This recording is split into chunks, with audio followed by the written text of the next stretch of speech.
Welcome to this A-level maths mechanics video looking at vertical motion under gravity.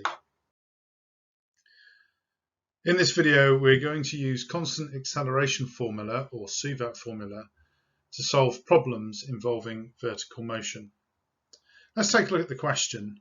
It says an apple falls from a tree 5 meters above the ground and falls freely under gravity. So looking at that sentence, I'm going to note that the distance the apple falls is 5 meters. How long does the apple take to hit the ground, and at what velocity does it hit the ground? So we want to find the time that the apple falls to the ground, and we want to find its final velocity when it hits the ground. We also know that its initial velocity is 0. The question hints at this because it says that the apple falls. If the apple was projected, that would indicate that there is an initial velocity, but since it just simply falls, that would tell me that the initial velocity is 0 meters per second. The other thing we need to take into account is the acceleration. The acceleration is the acceleration due to gravity g, and that has the value 9.8 meters per second squared. Now we're going to use the SUVAT formula. The first SUVAT formula I'm going to use is S equals ut plus a half at squared. And I'm going to take the information that we've managed to glean from the question and put it into this equation. So S is the distance, which is 5 meters, and that's equal to, now ut, notice that u is 0, and so 0 times t, that's going to equal 0 anyway. So that's 0 plus the half times the 9.8, which is our value for gravity, gravitational or acceleration due to gravity, times t squared. So that gives me 5 is equal to a half times 9.8 t squared.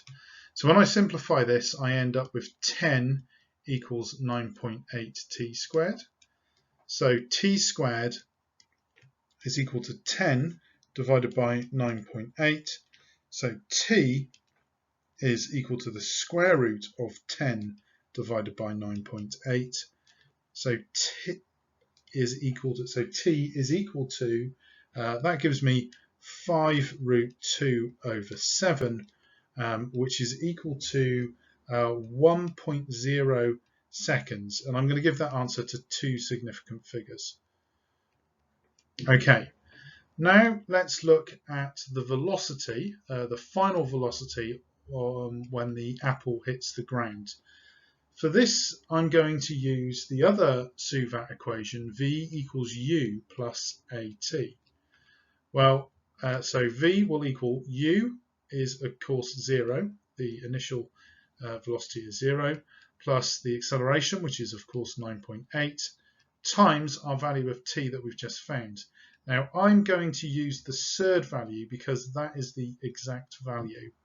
And when I do this, I end up with a surd answer. So the velocity, the final velocity, is 7 root 2, which is equal to 9.9 meters per second. So our final velocity is 9.9 meters per second of the apple hitting the ground, and that takes 1.0 seconds. Thanks for watching this video on vertical motion under gravity. If you'd like to look at harder questions in this topic, such as calculating the time and velocities of a bouncing ball, as an example, then please come and join kippersconsultancy.co.uk, where you'll meet other students and tutors applying their knowledge to harder questions to help you build your confidence, so then you can go on to access higher grades. Thanks for watching. Bye.